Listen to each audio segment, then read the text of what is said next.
Today I am here to describing the different methods to testing the seed viability of the different food grain crops.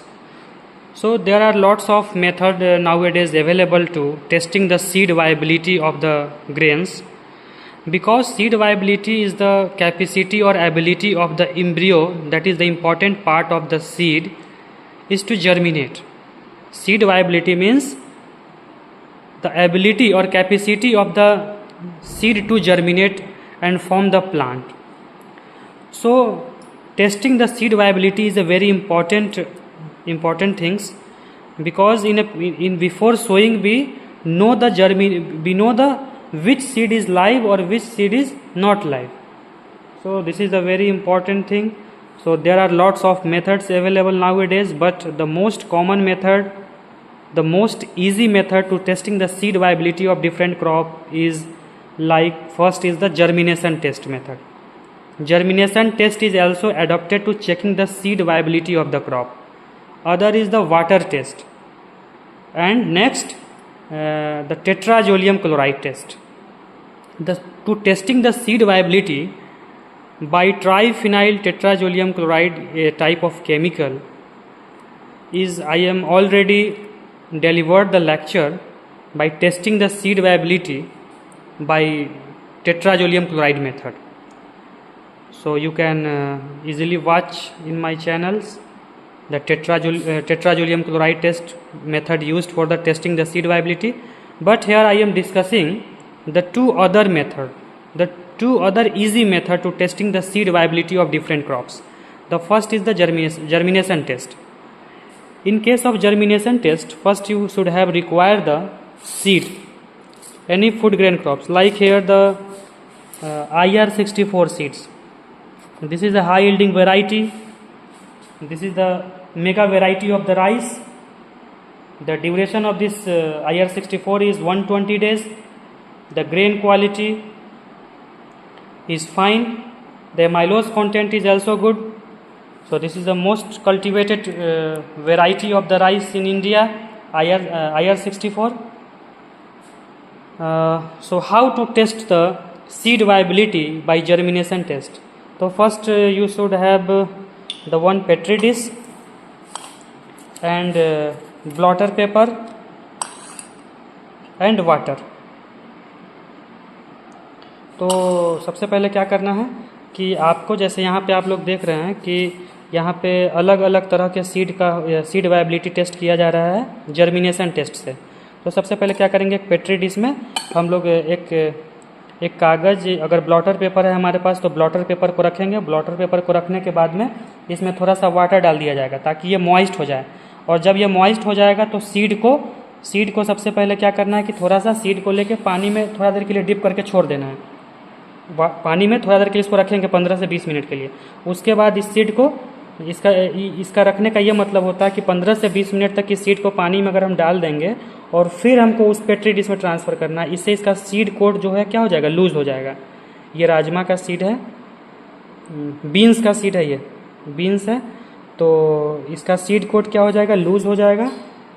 तो इसको हम लोग फिर इसमें जहाँ पे पेपर रखे हुए हैं पेट्री डिश में, इसको यहीं पे डाल देना है और उसके बाद में इसको कवर कर देंगे और डेट ऑफ प्लेटिंग है, किस दिन हम इसको डाले हैं उसको यहाँ पे मेंशन कर दिया जाएगा, ताकि हम बाद में कितने समय में ये जर्मिनेट कर रहा है इसको हम लोग काउंट कर सकें। तो ये बहुत इजी मेथड है जर्मिनेशन टेस्ट, जिसके थ्रू हम लोग जान सकते हैं कि सीड हमारा वायबल है कि नॉन वायबल है। तो वायबल का मतलब हुआ कि इसमें कैपेसिटी है जर्मिनेशन होने का। अगर कोई सीड जर्मिनेट नहीं करेगा मतलब वो नॉन वायबल सीड है। तो इसी तरह से अलग अलग तरह का सीड यहाँ पे डाला गया। यहाँ पे चिकपी का सीड आप लोग देख सकते हैं, ये देसी ग्राम है, जिसका साइंटिफिक नेम होता है सीसर एरिटेनम। और जो काबुली चना होता है उसको हम लोग बोलते हैं सीसर काबुलियम, और कॉमनली इसको वाइट ग्राम के नाम से जानते हैं और इसको ब्राउन ग्राम के या ब्लैक ग्राम के नाम से जाना जाता है। तो यहाँ पे अलग अलग तरह का वेराइटी है। यहाँ पे जो है आपका राजमा है, यहाँ पे रागी है, फिंगर मिलेट जिसको बोलते हैं, रागी का भी सीड वायबिलिटी टेस्ट करके हम लोग देख सकते हैं। उसी तरह से क्या करना है, पेज ले लेना है और सीड को थोड़ा सा मॉइस्ट करके फिर इसमें पुट कर देना है, डाल देना है। और फिर हम देखेंगे कितना समय के बाद इसका जर्मिनेशन हो रहा है। फिर यहाँ पे देख सकते हैं ये IR64 का है, ये कल डाला गया है 24/7/2024 को। और वैरायटी है जैसा कि आप देख रहे हैं यहाँ पे राजेंद्र कस्तूरी है, ये भी राइस का ही बहुत फेमस वैरायटी है राजेंद्र कस्तूरी। फिर है यहाँ पे स्वर्ण शक्ति।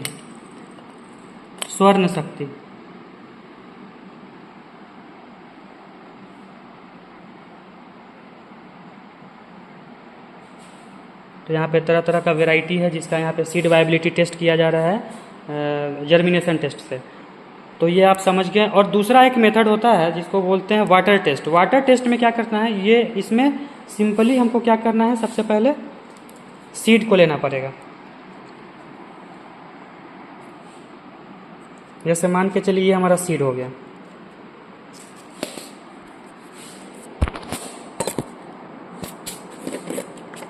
तो ये सीड है। अब ये जो सीड है, इस सीड को लेने के बाद जैसे यहाँ से हम सीड ले लिए और इसका हमको सीड वायबिलिटी टेस्ट करना है विथ वाटर टेस्ट। तो इसको कुछ नहीं करना है, बीकर में आपको वाटर ले लेना पड़ेगा और वाटर लेने के बाद में इसको सिंपली इसमें रखेंगे ऊपर से।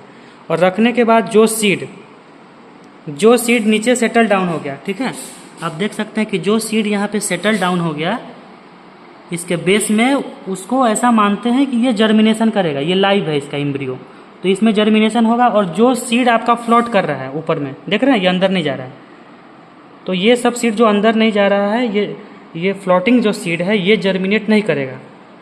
तो सीड वायबिलिटी का मतलब ही ये होता है कि the capacity of seed to germinate और the ability of seed to germinate is called seed viability.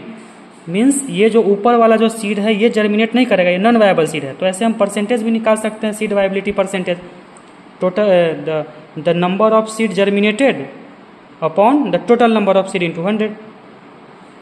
तो जर्मिनेशन टेस्ट में जैसे मान के चलते हैं कि अगर हम टोटल सीड 100 ले लिए, टोटल सीड 100 है और 100 में से अगर 80 सीड जर्मिनेट कर रहा है तो हमारा जर्मिनेशन परसेंटेज कितना हो जाएगा, 80% हो जाएगा। Out of the 100 the 80 seed is germinated. So this is a very beautiful method to testing the seed viability of the different crops like the rice, maize, wheat, barley, finger millet, chickpea, lentil. So today you can easily understand what is the seed viability, the method available to testing the seed viability by the germination test and water test and the tetrazolium chloride test. So this tetrazolium chloride test is also known as the biochemical test because here the two types of, the one is enzymes and other is the chemical is used.